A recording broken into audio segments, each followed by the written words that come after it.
प्यारे विद्यार्थियों, आज हम जालकों के कंपन के अंदर एक वी में एक परमाणु जालक के कंपन के बारे में स्टडी करेंगे कि vibrations of A one dimensional monoatomic lattice क्या होता है ना। तो उससे पहले हम फेज वेलोसिटी और ग्रुप वेलोसिटी के बारे में बता सके। तो फेज वेलोसिटी तो होती है Vg is equal to omega upon k, तथा ग्रुप वेलोसिटी होती है Vg is equal to d omega upon d k. ये तो ग्रुप वेलोसिटी है तथा phase velocity Vp omega upon k. अब हम मोनोएटॉमिक लैटिस के बारे में बात करेंगे। मोनोएटॉमिक लैटिस क्या होता है। एक वी में एक परमाणु जालक के कंपन, vibrations of A one dimensional monoatomic lattice, इसके बारे में बताएंगे। चित्र के अनुसार ये चित्र दिया गया है, इसके अनुसार एक अनंत लंबाई की एक वी में रेखिक परमाणु के जाल की कल्पना करते हैं कि मेरे पास एक लैटिस है, उस लैटिस के अंदर खूब सारे परमाणु जुड़े हुए हैं।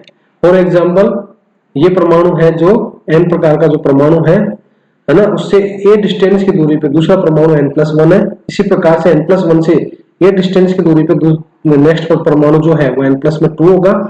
इसी प्रकार से n+3 n+4। इसी प्रकार से n के इधर लेफ्ट हैंड साइड में एक परमाणु होगा जिसे n-1 का, दूसरा होगा n-2 होगा, n-1 और n- इसमें ये डिस्टेंस की दूरी पर। इस प्रकार से ये मेरी अवस्था क्या कहलाई, विराम अवस्था कहलाई। इस प्रकार के परमाणु जुड़े हुए हैं, ठीक है। वन एटॉमिक की बात कर रहे हैं, मोनो एटॉमिक की बात कर रहे हैं। अब मैंने क्या कर दिया, इस चेन को थोड़ा सा खींच के छोड़ दिया, ठीक है। तो उससे क्या होगा कि ये विस्थापित हो गया, जो n परमाणु था वो विस्थापित होके un वेलोसिटी से विस्थापित होकर क्या हो गया, यहाँ पे आ गया। इसी प्रकार से n+1 परमाणु विस्थापित होके un+1 तक आ गया। इसी प्रकार से n+2 है जो विस्थापित होके un+2 आ गया। इस प्रकार से पूरी चेन डिस्टर्ब हो जाती है। ये कंपित अवस्था कहलाएगी, एक वाइब्रेटिंग पोजीशंस कहलाएगी। माना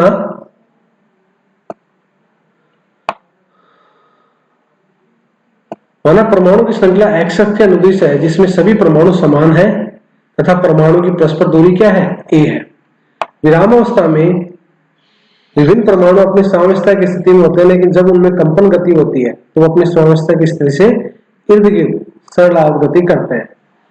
माना कि nवा जो परमाणु है अपने साम्य की स्थिति से विस्थापन कितना हो जाता है, un, पहले बता चुके हैं, तथा n+1 वे जो परमाणु है उसका विस्थापन, तथा n-1 जो वे परमाणु है उसका विस्थापन n+1 का तो हो जाएगा un+1, तथा n-1 वे परमाणु का हो जाएगा un-1। ये मैंने डायग्राम में बता दिया है कि जो n+1 था परमाणु उसका विस्थापन तो हो जाएगा un+1, तथा n के बाद में n-1 वाला जो परमाणु था उसका विस्थापन हो जाता है un-1। इस प्रकार से प्रोसेस चलता रहता है। तो किसी भी परमाणु पर अन्योन्य क्रिया बल केवल उसके निकटतम परमाणु के कारण प्रभावी मानी जाती है। कि दो परमाणु पास पास हैं तो उनके बीच में अन्योन्य क्रिया होगी, तथा अन्य परमाणु के कारण अन्योन्य क्रिया बल को नगण्य माना जाता है। इसलिए nवें परमाणु पर केवल उसके निकटतम परमाणु, तो n का परमाणु जो है मेरे पास, इसके निकटतम परमाणु कौन सा हो गया, n+1 तथा n-1। तो n का निकटतम परमाणु क्या हो गया, n+1 वे, तथा उसका निकटतम परमाणु n-1 के कारण अन्योन्य क्रिया बल कार्य करेगी। nवें परमाणु पर तथा n+1 परमाणु के कारण जो प्रत्यास्थता होगी, प्रत्यास्थ जो बल कार्य करेगा वो कार्य करेगा क्या, प्लस में बीटा आएगा इंटू un प्लस में 1 माइनस का un, तथा n-1 वे परमाणु के कारण क्या प्रत्यास्थता बल क्या आ जाएगी, माइनस का बीटा इंटू un माइनस का un माइनस का 1 होगी, जहां बीटा क्या है, अंतराण्विक प्रमाणिक बल लेता है, इंटर एटॉमिक फोर्स कांस्टेंट है। इंटर एटॉमिक फोर्स कांस्टेंट मेरे पास क्या है, बीटा है। तो n तथा n+1 परमाणु के कारण तो क्या हो जाएगी, बीटा un+1 माइनस का un हो जाएगी, तथा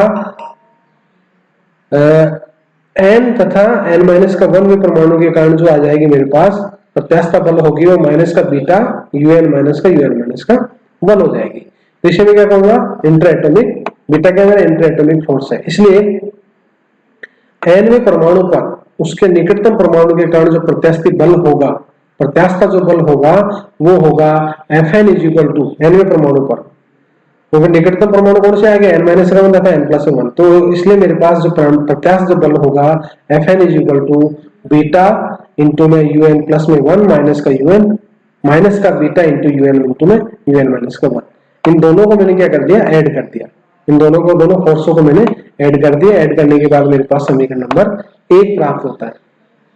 मेरे पास क्या प्राप्त हो गया, समीकरण नंबर 1 प्राप्त होगा, जहां न्यूटन की गति के नियम के अनुसार nवें परमाणु की गति का जो समीकरण होगा वो आएगा m इंटू में D square you N upon D T square equal to beta into, इसको सोल्व किया, सोल्व करने के बाद मेरे पास आ जाएगा यू एन प्लस में 1 प्लस में यू एन माइनस का 1 माइनस का 2 इंटू में U N. This is the समीकरण नंबर 2। ये समीकरण नंबर 2 आ गया। एफ एन को मैं क्या कहूंगा, न्यूटन के नियम के अनुसार F is equal to mass into acceleration, mass into acceleration. So acceleration का मतलब हो गया dx अपॉन dt।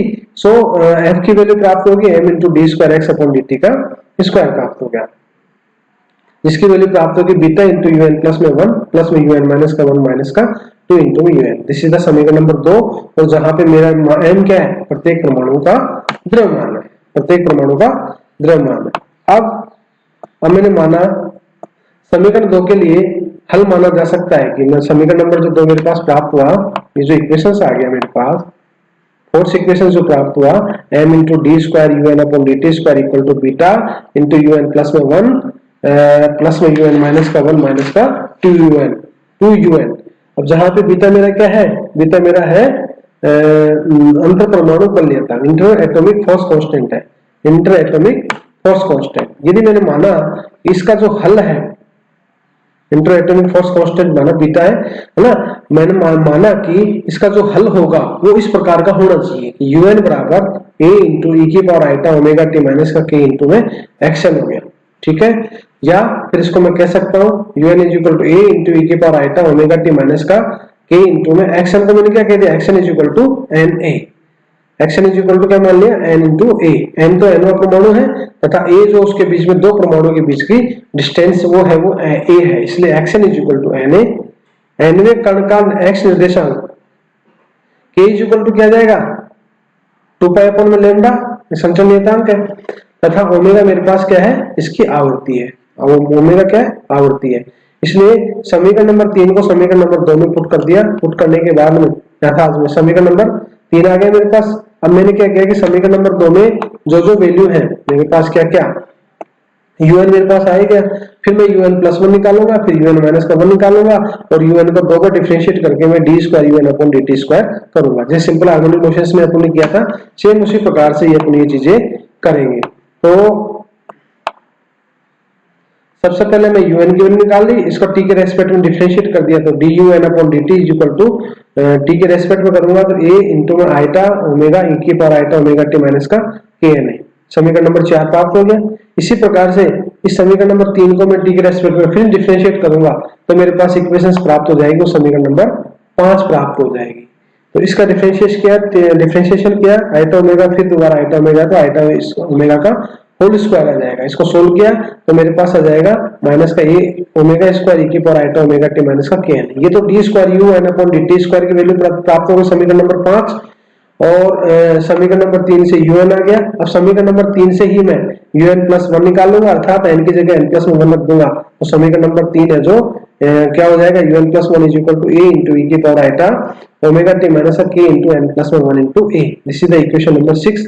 इसी प्रकार से उसका जो पड़ोसी n परमाणु का जो पड़ोसी था परमाणु वो क्या था, un माइनस का 1, तो n की जगह n माइनस 1 रखूंगा तो मेरे पास समीकरण नंबर 7 आ जाएगा a इंटू ई की power iota omega T minus k into n minus का 1 इंटू a। तो समीकरण नंबर 6 और 7। तो समीकरण नंबर 3 से तो un, समीकरण नंबर 5 से D square you N upon D T का स्क्वायर, तो समीकरण नंबर 6 से यू एन प्लस में 1 तथा समीकरण 7 से यू एन माइनस का 1 की वैल्यू को समीकरण नंबर 2 में रखा। रखने पर मेरे पास जो समीकरण प्राप्त हुआ वो समीकरण मेरे पास इस प्रकार का प्राप्त होगा, ठीक है। अब इस समीकरण में मैंने वैल्यू रख दी d square you N upon D T square की वैल्यू, फिर मैंने यू एन प्लस 1 की वैल्यू रखी, फिर यू एन माइनस 1 की वैल्यू रखी और ये मेरे पास यू एन की वैल्यू है। जो वैल्यू कॉमन थी उन कॉमन को मैंने बाहर निकाल लिया, कॉमन बाहर निकाल ली इक्वेशंस में। कॉमन निकालने के बाद मेरे पास ये वैल्यू प्राप्त हो गई। अब इसमें से ये वैल्यू जो थी e की power iota omega T minus K n, ये आपस में कैंसिल हो जाएगा, a से a कैंसिल हो गया, ये देखिए दोनों सेम है, ठीक है। ये कैंसिल होने के बाद मेरे पास जो इक्वेशंस आया वो आया माइनस का ओमेगा स्क्वायर m इंटू में इक्वल टू बीटा इंटू ई की पावर माइनस का आइटा k प्लस में ई की पावर आइटा k माइनस का 2। और मैं हम जानते हैं कि e की power iota theta plus e की पावर माइनस का iota theta divided by 2 is equal to cos theta होता है। इसी प्रकार से ये वैल्यू जो प्राप्त होगी इनटू 2 cos थीटा माइनस का 2 से 2 कॉमन बाहर आ गया तो माइनस का omega square m is equal to 2 beta into cos k minus का 1 आ गया। अब या माइनस का omega square m is equal to क्या आ जाएगा 2 बीटा इनटू में cos k माइनस का 1 की वैल्यू क्या प्राप्त हो जाएगी माइनस का 2 sin स्क्वायर k बाई 2 आ जाएगा। समीकरण नंबर 8 प्राप्त हो गया। अब समीकरण 8 के अंदर माइनस का omega square m is equal to क्या आ जाएगा माइनस का 4 beta sin square k by 2 प्राप्त हो जाएगा। जिससे मैं क्या करूंगा कि m को उठा के इधर ले लूंगा तो ओमेगा स्क्वायर की वैल्यू जो प्राप्त होगी वो 4 बीटा अपॉन m इनटू में sin स्क्वायर k बाई 2 प्राप्त होगी। तो k मेरे पास नियतांक है, ठीक है, संचलन नियतांक है। ए दो परमाणु के बीच की दूरी है, मास है जो परमाणु उसका द्रव्यमान है, तथा बीटा मेरे पास है इंटर एटॉमिक फोर्स कांस्टेंट है, और तथा ओमेगा क्या है मेरे पास फ्रीक्वेंसी है। इसलिए फ्रीक्वेंसी की जो वैल्यू प्राप्त होगी आवृत्ति की value omega is equal to √4 beta upon m into sin k by 2 प्राप्त हो गया। दिस इज द समीकरण नंबर 9 प्राप्त हो गया। अब मैं कहता हूं कि आवृत्ति का मान अधिकतम होने के लिए मैंने क्या कर दिया कि sin k बाई 2 का मान क्या कर दूंगा मैं मैक्सिमम रख देता हूं, अधिकतम मान 1 मान लेता हूं। 1 मानने के बाद में कोणीय आवर्ती का मान जो प्राप्त होगा ओमेगा मैक्सिमम की वैल्यू क्या प्राप्त हो जाएगा √4 बीटा अपॉन में m। तो समीकरण नंबर 10 आ गया। अब समीकरण नंबर 9 और 10 से अर्थात √4 बीटा अपॉन m की वैल्यू समीकरण 10 से वैल्यू इसमें 9 में रखेंगे तो omega is equal to omega s into में sin k बाई 2। समीकरण नंबर मेरे पास क्या आ गया 11 आ गया। Omega is equal to omega maximum into में sin k बाई 2 समीकरण नंबर 11 प्राप्त हो गया। जैसा ओमेगा और के बीच में जो रिलेशन आता है वो मेरे पास इस प्रकार का प्राप्त होगा कि ओमेगा और के बीच में मैंने ग्राफ प्लॉट किया समीकरण नंबर 11 के अकॉर्डिंग। तो मैक्सिमम वैल्यू जो प्राप्त होती है वो क्या कितनी प्राप्त होती है √4 बीटा अपॉन m आता है। अब इस ग्राफ में ओमेगा और के बीच में समीकरण नंबर 11 को लेके मैं यदि ग्राफ प्लॉट करता हूं तो मेरे पास इस तरीके का फिगर प्राप्त होता है, ठीक है। इस फिगर के अंदर देखिए कि 0 से लेके पाई बाई a तथा 0 से लेके माइनस पाई बाई a ये कहलाएगा फर्स्ट बिंदुआ क्षेत्र, प्रथम बिंदुआ क्षेत्र कहलाएगा, ये फर्स्ट बिंदुआ जोन कहलाएगा। सेकंड बिंदुआ जोन कहां से शुरू होगा पाई upon a plus pi upon a तथा प्लस 2 पाई अपॉन a, और दूसरा क्या होगा माइनस पाई अपॉन a से लेके minus 2 pi upon a, second बिंदुआ क्षेत्र हो गया। इसी प्रकार से थर्ड बिंदुआ क्षेत्र में निकालूंगा तो क्या कहलाएगा 2 pi plus 2 pi upon a से लेके प्लस 3 पाई अपॉन a तथा माइनस 2 पाई अपॉन a से लेके माइनस 3 पाई अपॉन a होता है वो थर्ड बिंदुआ क्षेत्र कहलाएगा, थर्ड। इसी प्रकार से नेक्स्ट वाला फोर्थ कहलाएगा। इस प्रकार से मेरे पास जो समीकरण नंबर 11 से जो रिजल्ट आया वो ये आ गया। अब मैं कह रहा हूं कि यदि k का मान मैं 0 कर देता हूं, k टेंड्स टू 0 कर दूं अर्थात k का मान अत्यल्प है, तो जब तरंगदैर्घ्य अंतरा परमाणु अंतरा के तुलना में विशाल है तो यह दीर्घ तरंगदैर्घ्य सीमा अर्थात लॉन्ग वेवलेंथ लिमिट कहलाती है जब k टू 0 होता है। तो समीकरण नंबर 11 में sin k बाई 2 का मान है अप्रोक्सीमेटली k बाई 2 के बराबर रख देता हूं। रखने पर मैं क्या होगा समीकरण 9 को रखने पर मेरे पास जो ओमेगा की जो वैल्यू प्राप्त हुई समीकरण नंबर 11 वो क्या आएगा omega is equal to √4 beta upon m into में k बाई 2 मैक्सिमम ने मान के इसकी वैल्यू रखेंगे। समीकरण नंबर 9 में रखी तो k बाई 2 प्राप्त हो गई। तो समीकरण नंबर 13 प्राप्त हो गए। समीकरण 13 में जो मेरे पास कला वेग आ गया वो कला वेग आ गया कि vp is equal to omega upon k, अर्थात समीकरण नंबर 13 के अंदर ओमेगा के अंदर k का मैं डिवाइड करता हूं तो ये मेरे पास प्राप्त होती है क्या √4 बीटा अपॉन m इनटू में a बाई 2 प्राप्त होती है। 2 से 2 कैंसिल हो जाएगा तो √ बीटा अपॉन में m प्राप्त हो जाएगा, a बाहर आ जाएगा। इसलिए फेज वेलोसिटी की जो वैल्यू प्राप्त होगी वो प्राप्त होगी a √ बीटा अपॉन m, जिसके मान किसके बराबर प्राप्त हो गया ओमेगा 0 के बराबर हो गया। तो फेज वेलोसिटी जो मेरी है उसका मान प्राप्त हो जाएगा a √ बीटा अपॉन में m। इसके लिए जब k टेंड्स टू मेरे पास क्या है k का मान क्या है 0 के बराबर है, k का मान अपन 0 रख रहे हैं। इसी प्रकार से जहां पर v0 क्या है